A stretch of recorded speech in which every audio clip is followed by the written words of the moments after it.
آیت نمبر 27 سورہ فتح پارہ نمبر 26۔ نحمدہ و نصلی علی رسولہ الکریم، اما بعد، فاعوذ باللہ من الشیطان الرجیم، بسم اللہ الرحمن الرحیم۔ لقد صدق اللہ رسولہ الرؤیا بالحق لتدخلن المسجد الحرام ان شاء اللہ آمنین محلقین رؤوسکم ومقصرین لا تخافون فعلم ما لم تعلموا فجعل من دون ذلك فتحا قریبا۔ صدق اللہ العظیم۔ سن 6 ہجری میں جب مسلمان آپ صلی اللہ علیہ وسلم کے ساتھ عمرہ ادا کرنے کے لیے گئے، حدیبیہ کے مقام پر انہیں روک دیا گیا اور پھر مشرکین کے ساتھ ایک صلح حدیبیہ کے نام سے ایک معاہدہ ہوا۔ اور جب معاہدہ ہو گیا، معاہدے کی تکمیل ہو گئی، اور اس میں ایک فیصلہ یہ بھی ہوا کہ مسلمان اس سال عمرہ نہیں کریں گے بلکہ آئندہ سال آ کے عمرہ کریں گے، اور دیگر بہت ساری کڑی شرائط جو بظاہر مسلمانوں کے خلاف تھیں ان کے مطابق صلح ہو گئی۔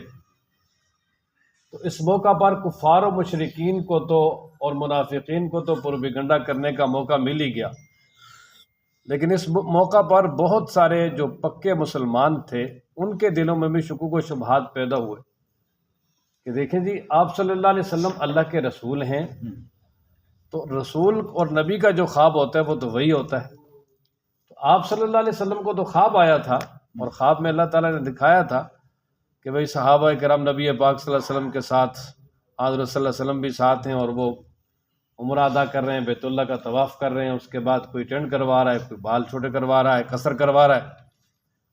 تو اگر یہ اللہ کے سچے رسول ہیں تو پھر یہ خواب سچا کیوں نہیں ہوا، پورا کیوں نہیں ہوا؟ یہاں حدیبیہ کے مقام سے واپس کیوں بھیجا جا رہا ہے؟ اب اس پہ کفار کی طرف سے مسلمانوں کو کافی طعنے میں ملے کہ دیکھو جی، اگر آپ کہتے ہو کہ ہمارے رسول سچے ہیں تو اگر سچے ہوتے تو خواب پورا ہوتا۔ اور کئی منافقین نے یہاں تک بھی کہہ دیا کہ جی تو عمرہ کر لیا جی، اس طرح کے الفاظ۔ تو اب یہ بڑا ایک تشویشناک معاملہ تھا۔ تو اس کا ایک جواب تو نبی پاک صلی اللہ علیہ وسلم نے حضرت عمر اور دیگر بعض صحابہ کے استفسار پہ دے دیا کہ بھائی مجھے خواب آیا اور اللہ اس کو سچا کر کے دکھائیں گے، اس میں یہ تو نہیں کہا گیا تھا، یا میں نے یہ تو نہیں کہا کہ اسی سال عمرہ ہوگا۔ اللہ کی طرف سے اشارہ ملا اور ہمیں شوق تھا، چل پڑے، باقی یہ پورا ضرور ہوگا۔ اور پھر اس کے بعد دوسرا جواب یہ اللہ تعالیٰ نے یہاں قرآن و مجید میں دیا کہ اللہ تبارک و تعالیٰ فرمانے لگے کہ اللہ نے اپنے پیغمبر کو، اپنے رسول کو سچا خواب دکھایا ہے، اور یہ خواب ضرور پورا ہوگا۔ کس طرح کہ فرمایا کہ تم ضرور بضرور مسجد حرام میں داخل ہوگے جب اللہ چاہے گا، ایسی حالت ہوگی آمنین، بالکل امن میں، کوئی خوف نہیں ہوگا۔ اب دیکھیں، اس موقع پر تو خوف بھی تھا کہ مشرکین لڑائی لڑیں گے، لیکن معاہدہ ہو گیا، اور مشرکین نے یہاں تک کہہ دیا، یہ معاہدہ میں یہ بھی طے ہو گیا کہ مشرکین نے کہا جی ہم بیت اللہ یا اس کا ارد گرد کیا پورا مکہ ہی خالی کر دیں گے 3 دن کے لیے، ہم پہاڑوں میں چلے جائیں گے اور تم آگے عمرہ کر لینا۔ اور پھر ایسا ہی ہوا، مکہ بالکل خالی ہو گیا، سنسان، سب نکل گئے وہاں سے، کیونکہ وہ کہہ رہے تھے جی ہم بھی یہاں ہوں اور مسلمان آئے عمرہ کریں اور ہمارے سامنے، تو ہم تو برداشت نہیں کر سکیں گے۔ اب دیکھیں کہ وہ اپنے غیظ و غضب کو لے کر تو کچھ نہیں سکتے تھے، اب وہ سائڈ پہ ہو گئے، اور مسلمانوں نے 3 دن وہاں بڑے آرام سے بیت اللہ کا خوب سیر کے طواف بھی کیا، اور صفا مروہ کے درمیان سعی بھی کی، دعائیں بھی کی، دیگر جو عبادات تھی بڑے اطمینان کے ساتھ کی۔ اور جب 3 دن پورے ہوئے تو پھر وہاں سے بڑے سکون کے ساتھ اپنا عمرہ ادا کر کے واپس چل پڑے۔ اور یہ بھی دیکھیں مسلمانوں کے اندر عہد اور معاہدے کی وفاداری کتنی پختہ تھی کہ اگر وہ چاہتے تو مکہ پہ آرام سے قبضہ کر سکتے تھے، کوئی تھا ہی نہیں تھا، سب باہر نکل گئے تھے، لیکن انہوں نے مکہ پہ قبضہ نہیں کیا، بلکہ 3 دن رہے، اور 3 دن کے بعد پھر اپنے منزل کی طرف دوبارہ مدینہ کی طرف روانہ ہو گئے۔ تو اس لیے فرمایا کہ اللہ ضرور وہ پورا کرے گا، اور پھر سن 7 ہجری میں پورا کر دیا۔ فَعَلِمَ مَا لَمْ تَعْلَمُوا۔ اچھا، اب یہ اللہ تبارک و تعالیٰ فرما رہے ہیں کہ یہ صلح جو ہوئی ہے، اس کی جو مصلحتیں ہیں وہ تم نہیں جانتے، اللہ تبارک و تعالی ہی جانتے ہیں۔ اب ان مصلحتوں میں سے ایک مصلحت یہ بھی تھی کہ جب یہ صلح حدیبیہ ہو گیا نا تو مسلمان ایک طاقت، تسلیم شدہ طاقت بن گئے۔ ظاہر ہے طاقت کے ساتھ ہی وہ ہوتا ہے معاہدہ، اور اس سے یہ بات بھی دنیا والوں کے سامنے واضح ہو گئی، خاص کر مکہ اور اس کے ارد گرد جو بھی بستیاں اور جو بھی لوگ تھے ان پہ، اور مکہ میں رہنے والوں پر بھی یہ بات واضح ہو گئی کہ مسلمان امن پسند ہیں۔ اور اب دیکھیں کہ سن 6 ہجری میں حدیبیہ کے مقام پر 1400 آدمی ساتھ تھے آپ علیہ السلام کے، اور 2 سال کے بعد جب فتح مکہ ہوا ہے تو 10,000 ساتھ تھے۔ اب 2 سالوں میں کتنا؟ وَرَأَيْتَ النَّاسَ يَدْخُلُونَ فِي دِينِ اللَّهِ أَفْوَاجًا۔ اور اس کے ساتھ ساتھ دوسری مصلحت یہ بھی تھی کہ اللہ تبارک و تعالیٰ نے اس کے فوراً بعد خیبر کی فتح دے دی۔ اب اگر مشرکین سے معاہدہ نہ ہوتا تو خیبر کی فتح میں مشکلات ہوتی، یہ ڈر رہتا کہ بھئی ہم ادھر جائیں گے پیچھے سے مشرکین حملہ کر دیں گے، لیکن ان کے ساتھ تو پکا معاہدہ ہو گیا بھئی 10 سال تک ایک دوسرے کے خلاف کوئی تلوار نہیں اٹھائے گا، ان سے بالکل امن، اور جو قبائل ایک دوسرے کے حلیف بن گئے ان سے بھی امن، اور واپس جاتے ہی پہلے مدینہ کے یہودیوں کا صفایا کیا اور پھر اس کے بعد خیبر کے یہود کا صفایا کیا، اور اس سے اللہ تعالیٰ نے بہت زیادہ مال و دولت اور عزت بھی عطا کی۔ اور فرمایا فَجَعَلَ مِن دُونِ ذَلِكَ فَتْحًا قَرِيبًا، کہ ایک تو اللہ تبارک و تعالیٰ نے فرمایا تمہیں اس کے علاوہ ایک قریب کی فتح دے دی، اور قریب کی فتح سے مراد وہی فتح خیبر ہے، اور اس کے ساتھ ہی پھر اس کے بعد فتح مکہ بھی ہو گیا۔ تو اب دیکھیں لقد تحقیق یقیناً صدق اللہ، سچ کر دکھایا اللہ تعالیٰ نے رسولہ اپنے رسول کو الرؤیا خواب بالحق کے، یعنی حق کے ساتھ، کہ اللہ نے اپنے رسول کو بالکل سچا خواب دکھایا۔ لقد صدق اللہ رسولہ الرؤیا بالحق، کہ اللہ تبارک و تعالیٰ نے اپنے جو رسول کو خواب دکھایا سچا، وہ بالکل برحق سچا ہے، اور اللہ تبارک و تعالیٰ اس کو سچا ثابت کریں گے بالکل۔ لَتَدْخُلُنَّ الْمَسْجِدَ الْحَرَامَ، یہ لام تاکیدی اور آخر میں نون تاکید ثقیلہ، معنی کیا ہوگا جی؟ لَتَدْخُلُنَّ، تم ضرور بضرور داخل ہوگے مسجد الحرامہ، مسجد حرام میں، عزت والی مسجد میں، انشاءاللہ، یہ ان یا از کے معنی میں، جب اللہ چاہے گا، از اگر اللہ چاہے گا، یہ تو اللہ کا فیصلہ ہو گیا کہ اللہ تبارک و تعالیٰ چاہا کہ تم داخل ہوگے، تو اس لیے یا ان از کے معنی میں ہے انشاءاللہ، جب اللہ چاہے گا، آمینین، بالکل امن و سکون کی حالت میں، محلقین رؤوسکم، تم منڈوانے والے ہوگے اپنے سروں کو، وہ مقصرین، اور یعنی بال کٹوانے والے ہوں گے، قصر کروانے والے۔ تو محلقین کا تذکرہ پہلے کیا ہے، اس لیے حلق اولا اور افضل ہے، اور عمرہ کے موقع پر یا حج کے موقع پر بال کٹوانا بھی جائز ہے، دونوں کا تذکرہ قرآن و مجید میں، دونوں جائز ہے۔ لا تخافون، تم بالکل کسی سے نہیں ڈرو گے، کوئی خوف نہیں ہوگا۔ فعالم ما لم تعلموا، بس اللہ تبارک و تعالی نے جان لیا وہ جو تم نہیں جانتے تھے۔ فجعل، بس تمہیں فتح دے رکھی ہے، من دون ذالک، اس کے علاوہ، فتحا قریبا، ایک قریبی فتح، اس کے علاوہ بھی ایک قریب کی فتح تمہیں دے رکھی ہے، اللہ تبارک و تعالی تمہیں عطا کر دیں گے۔ هو الذی ارسل رسولہ، اس آیت مبارکہ میں اللہ تعالیٰ نے آپ صلی اللہ علیہ وسلم کی رسالت کا مقصد بیان فرمایا، کہ اللہ فرماتے ہیں کہ وہی اللہ ہے کہ جس نے اپنے رسول کو بھیجا ہدایت دے کر، دین حق دے کر، مقصد یہ ہے تاکہ اس کو دنیا کے تمام دینوں پہ غالب کر دے، لِیُظْہِرَہُ عَلَى الدِّینِ کُلِّهِ، تمام دینوں پہ اس کو غالب کر دے۔ وَكَفَى بِاللَّهِ شَہِیدًا، شہید کا معنی گواہ ہوتا ہے، لیکن یہاں معنی مددگار۔ وَادْعُوا شُهَدَاءَکُم مِّن دُونِ اللَّهِ، دوسرے مقام پر اللہ فرماتے ہیں نا مشرکین سے کہ اگر قرآن کا مقابلہ کرنا ہے تو پھر وَادْعُوا شُهَدَاءَکُم، اپنے سارے مددگاروں کو لے آؤ، تو اس کا ایک معنی مددگار بھی ہے۔ تو فرمایا کہ اللہ تبارک و تعالیٰ تمہاری مدد کرے گا اور دین اسلام پوری دنیا پہ غالب آئے گا۔ اب یہ کہ دین کا غلبہ پھر دو اعتبار سے، ایک تو دلیل اور حجت کے اعتبار سے، دلیل و حجت کے اعتبار سے تو دین ہمیشہ قیامت تک ہر جگہ انہیں غالب رہے گا، کوئی بھی دین اسلام کا دلیل کے اعتبار سے اور تقابل کے اعتبار سے مقابلہ نہیں کر سکتا۔ اور جہاں تک سیاسی اور عسکری اور حکومتی مسلمانوں کی بالادستی ہے تو وہ جب تک مسلمان صحیح اپنے اسلام پہ تھے تو اللہ تعالیٰ نے وہ بالادستی عطا کی. دیکھیں خلفائے راشدین کا دور، اس کے بعد تابعین، اور اسی طریقے سے یعنی بنو امیہ، بنو عباس، اور پھر اس کے بعد خلافت عثمانیہ کا دور ہے. اس میں جو ہے اللہ تعالیٰ نے پوری دنیا میں اسلام کو غلبہ عطا کیا تھا.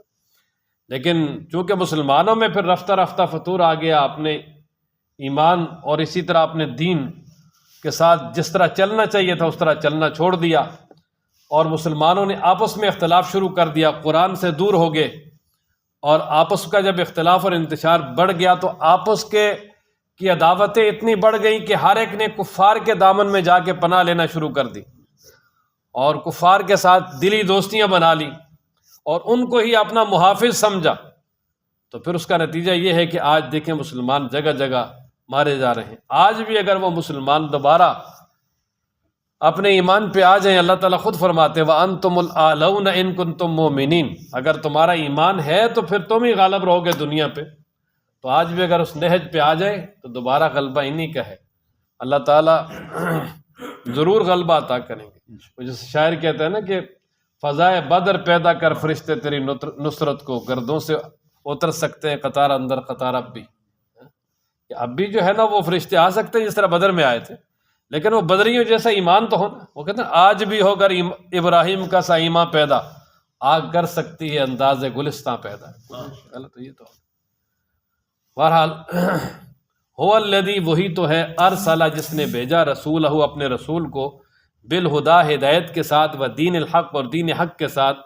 کیوں؟ لیظہرہ، تاکہ اس دین کو غالب کرے. دین سے مراد نظام ہے، علی الدین کلی، تمام نظاموں پر. وکفا باللہ شہیدہ، اور کافی اللہ تعالیٰ مددگار ہونے کے اعتبار سے. محمد الرسول اللہ، محمد صلی اللہ علیہ وسلم اللہ کے رسول ہیں. یہ اللہ تعالیٰ نے آپ صلی اللہ علیہ وسلم کی رسالت کا اعلان کر دیا کہ محمد اللہ کے رسول ہیں صلی اللہ علیہ وسلم.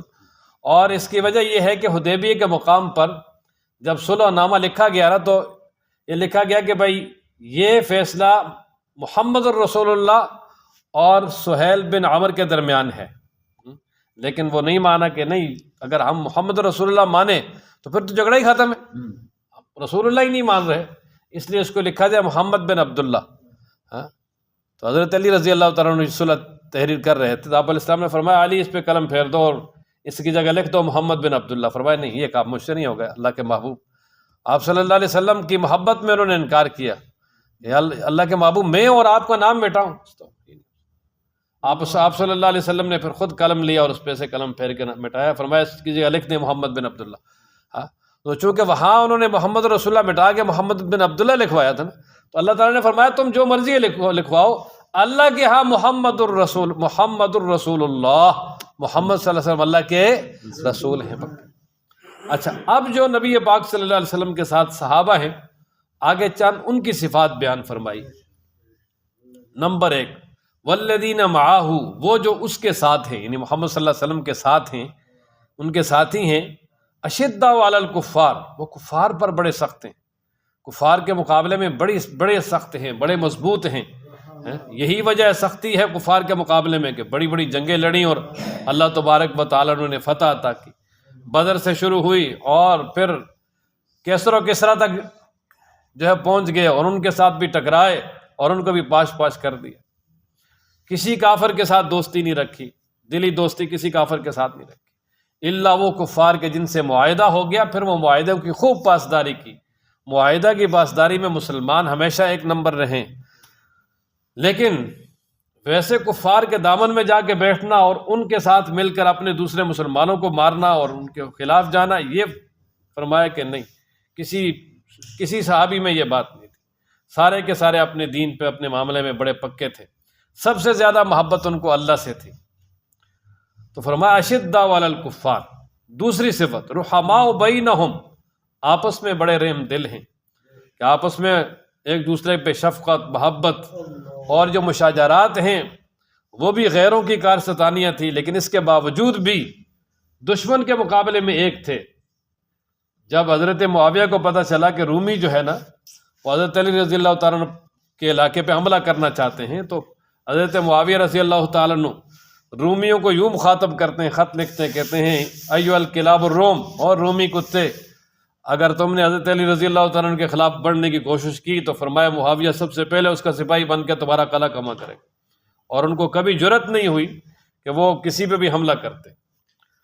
اور تیسری صفت بیان فرمائی تراہم، آپ ان کو دیکھیں گے رکعاً، وہ رکوع کرتے ہوں گے، سجدہ، سجدہ کر رہے ہوں گے، تراہم رکعاً سجدہ، کہ آپ ان کو رکوع سجدے میں دیکھیں گے، یعنی نماز بڑے اہتمام کے ساتھ پڑھ رہے ہوں گے۔ نماز بنیاد ہے نا، وہ کہتے ہیں جس کی نماز مضبوط تو اس کا سارا دین مضبوط۔ نماز کو بڑے اخلاص کے ساتھ ٹائم پہ، نوافل، سنتیں، فرائض سب۔ وہ بڑا زبردست مقولہ ہے نا جی، کہتے ہیں صحابہ کرام وہ کام کہ جن کو سنت سمجھ کے کرتے تھے بھاگ بھاگ کے، تو آج کل ہم ان کاموں کو کہتے ہیں یار سنت تو ہے، نفل تو ہے، اس طرح کر کے چھوڑ دیتے۔ اور آج سوشل میڈیا پہ کچھ ایسے ہمارے سکالر بیٹھے ہوئے ہیں نام نہاد، کہ جن کا سارا زور ہی اس بات پہ جی بس نفل نفل نفل کچھ نہیں، نفل کچھ نہیں، نفل کچھ نہیں، نفل کچھ نہیں۔ اور اللہ کے بندو اگر نفل کچھ بھی نہیں ہے تو رسول اللہ صلی اللہ علیہ وسلم نے نفلوں کی اتنی زیادہ فضیلت کیوں بیان کی؟ آپ علیہ السلام نے خود نفل اتنے کیوں پڑھے ہیں؟ نوافل پڑھ پڑھ کے پاؤں پہ ورم آیا کہ فرائض پڑھ کے؟ اللہ اکبر۔ اس لیے نفلوں کا سب سے بڑا فائدہ قیامت کو سامنے آئے گا کہ جب فرضوں کو دیکھا جائے گا، فرضوں میں کمی ہوگی، اللہ فرمائیں گے اس بندے کے فرائض کی کمی نفلوں سے پوری کر دو، تو پھر وہاں پچھتائیں گے کاش کہ ہم اس کی بات نہ سنتے، ہم اس وقت نفل پڑھ ہی لیتے۔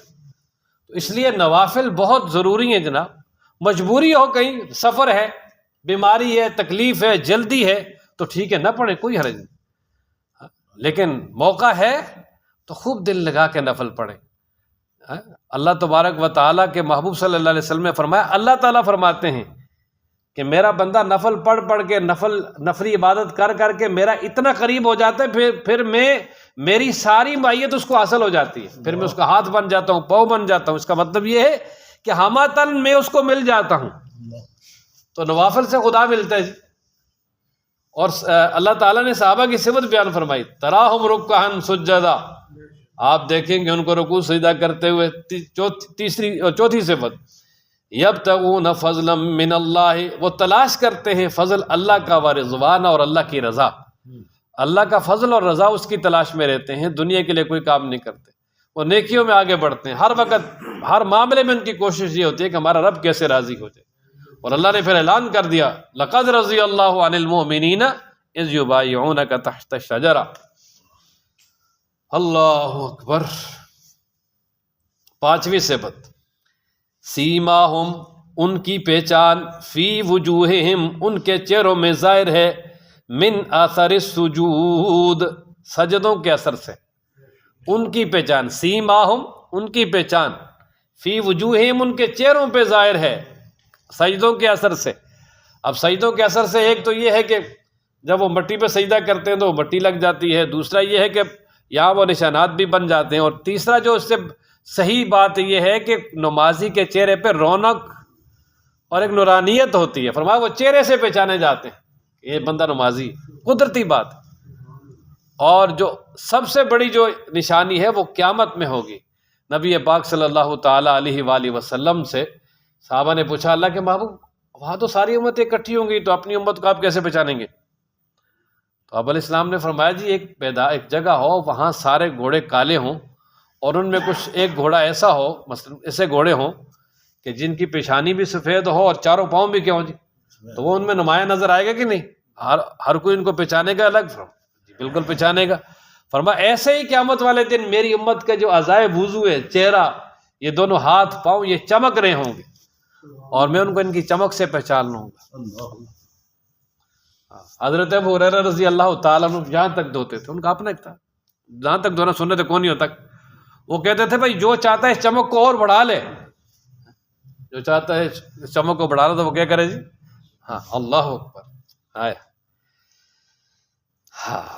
وہ جو نورانیت ہے قیامت میں ظاہر ہوگی نا تو پھر مزہ آ جائے گا۔ نمبر 6 ذالک مثلہم فی التوراۃ، یہ صفت اور یہ مثال ان کی تورات میں ہے، کہ یہ جو اوپر مثالیں گزری ہیں نا فرمایا یہ تورات میں ہے، وَمَثَلُهُمْ فِي الْإِنْجِيلِ، اور اسی طرح یہ ان کی صفات انجیل میں بھی ہیں۔ ایک قول یہ ہے۔ دوسرا یہ ہے کہ ذَلِكَ مَثَلٌ فِي التَّوْرَاتِ، یہ ان کی مثال اور صفت تورات میں ہے۔ ادھر وقف ہے، آگے جو وَمَثَلُهُمْ فِي الْإِنْجِيلِ، اور ان کی مثال انجیل میں یہ ہے، یہ جو آگے بیان ہو رہی ہے وہ یہ ہے کہ مثلا ایک کسان ہے، جب وہ کھیتی باڑی کرتا ہے تو اس اپنے کھیت میں ہل چلا کے دانہ ڈالتا ہے، اور جب دانہ ڈال کے اس میں پانی وغیرہ لگاتا ہے تو پھر ابتداً وہ اس کھیتی سے چھوٹی چھوٹی کونپلیں نکلتی ہیں، بڑی کمزور، تیز ہوا بھی چلے تو ٹوٹنے کا خطرہ ہوتا ہے، لیکن پھر وہ کونپلیں آہستہ آہستہ آہستہ بڑی ہوتی ہیں، مضبوط ہو جاتی ہیں، اور پھر اتنی مضبوط ہو جاتی ہیں کہ وہ اپنے تنے پہ کھڑی ہو جاتی ہیں، اور جب اپنے تنے پہ کھڑی ہو جائیں، پھلدار ہو جائیں، اور اوپر جو ہے نا وہ سٹا وغیرہ جو ہے وہ بھی لگ جائے، تو اب وہ ہر آفت اور ہر چیز سے بھی محفوظ۔ اور دوسرا یہ ہے کہ جو کسان ہیں وہ انہیں دیکھ دیکھ کے بڑے خوش ہوتے ہیں، ابھی کھیتی ہماری تیار ہو گئی ہے، اب اس کو کاٹیں گے، گھر غلہ لے کے جائیں گے نا۔ تو فرمایا یہی مثال صحابہ کی ہے کہ نبی پاک صلی اللہ تعالیٰ علیہ وآلہ وسلم نے ایک کسان کی طرح ابتدا میں جب کاشتکاری کی، کچھ چند صحابہ ساتھ آئے جو بالکل کمزور تھے، کسی کا مقابلہ نہیں کر سکتے تھے، اور پھر اسی طریقے سے بڑھتے بڑھتے بڑھتے بڑھتے پھر مدینہ منورہ پہنچے تو کچھ طاقت آ گئی، میدان بدر میں مشرکین سے ٹکرائے، پھر اور بڑھتے گئے، پھر فتح مکہ میں، پھر حنین میں، ہر جگہ اللہ تعالیٰ نے ان کو فتوحات دی، اور پھر وہ تناور درخت بن گئے، اور اتنے تناور درخت بن گئے کہ نبی پاک صلی اللہ تعالیٰ علیہ وآلہ وسلم انہیں دیکھ دیکھ کے خوش ہوتے تھے۔ کہ جب نبی پاک صلی اللہ علیہ وسلم کا وصال کا وقت تھا تو جس بیماری میں آپ صلی اللہ علیہ وسلم کا وصال ہوا ہے، تو آپ صلی اللہ علیہ وسلم نے اس طرح پردہ ہٹایا، اور جب چہرہ مبارک سامنے کیا تو صحابہ کہتے ہیں کہ ہم اتنے ہو گئے تھے کہ بھئی ہم قریب تک نماز توڑ دیتے حضرت صلی اللہ علیہ وسلم کے دیدار کے لیے، اور ہم خوش بھی ہوئے کہ حضرت صلی اللہ علیہ وسلم آ رہے ہیں، لیکن نہیں، آپ صلی اللہ علیہ وسلم تشریف نہیں لائے، بلکہ وہاں سے دیکھ کر خوش ہوئے، اور اپنے صحابہ کو دیکھ کر خوش ہوئے، اور پھر آگے سے پردہ آگے کر دی۔ اللہ اکبر۔ لِيَغِيظَ بِهِمُ الْكُفَّارِ، ہاں یہ ان کو اتنی طاقت کیوں دی اللہ نے؟ تاکہ اللہ تعالیٰ ان کے ذریعے کفار کو غصہ دلائے، کہ ظاہر ہے جب وہ دشمن ہوتا ہے تو وہ پھر دیکھ کے غصہ ہی ہوتا ہے نا۔ تو اب جب مسلمانوں کو دن بدن طاقت ملتی تھی، کفار کا جلن اور تکلیف بڑھتی جاتی تھی، اور آج بھی جو اللہ کے نبی کے اصحاب کے ساتھ جو لوگ جلن اور بغض رکھتے ہیں، تو آج بھی پھر ان کا یہی حالات ہے۔ فرمایا نا وَمَثَلُهُمْ فِي الْإِنْجِيلِ، اور ان کی مثال انجیل میں كَزَرْعٍ، اس کھیتی جیسی ہے، اخرجہ جس نے نکالی، شطأہ اپنی کونپلیں یا کونپل، فآزرہ پھر اس کو مضبوط کیا، فاستغلظ پس وہ مضبوط ہوگی، فاستویٰ پس وہ کھڑی ہوگی، علی سوقی اپنے تنے پر، یوجب الزراع وہ بھلی معلوم ہونے لگی، خوشنما معلوم ہونے لگی کاشتکاروں کو، لیغیظ تاکہ غصہ دلائے، بہم ان کے ساتھ، الکفار کفار کو۔ اور پھر فرمایا وعد اللہ الذین آمنوا، یہ تو دنیا کی طاقت تھی نا، دنیا میں اللہ نے عزت، طاقت اور شان و شوکت دی، کہ بڑی بڑی جو بادشاہیاں ہیں پہلے، یعنی جزیرۃ العرب میں جو لوگوں کی اپنی چھوٹی چھوٹی سلطنتیں تھیں وہ سب ختم ہوئی، وہاں مسلمانوں کی حکومت قائم ہوئی، پھر یمن میں جو طبہ کی حکومت تھی وہ ختم ہوئی، پھر حبشہ میں، پھر اسی طریقے سے قیصر و کسریٰ، کہاں تک پھر یہ پہنچے۔ تو یہ تو دنیا کی تھی، اور آخرت کے بارے میں فرمایا وعد اللہ الذین آمنوا، وعدہ کیا ہے اللہ تعالیٰ نے ان لوگوں سے جو ایمان لائے، وعاملوا الصالحات اور نیک اعمال کیے، منہم ان میں سے، کس کا وعدہ کیا جی؟ مغفرتاً، ایک تو بخشش کا کہ اللہ تعالیٰ ان کو قیامت میں بخشے گا، سب جنتی ہیں، وَأَجْرًا عَظِيمًا اور بڑے اجر کا، اور اجر عظیم اللہ تبارک و تعالیٰ جنت الفردوس کی شکل میں عطا کریں گے، کہ ہمیشہ ہمیشہ ان کو جنت اور آخرت کا اعلیٰ مقام عطا فرمائیں گے۔ اللہ تعالیٰ ہم سب کو قرآن پڑھنے، سمجھنے، عمل کرنے کی توفیق عطا فرمائے۔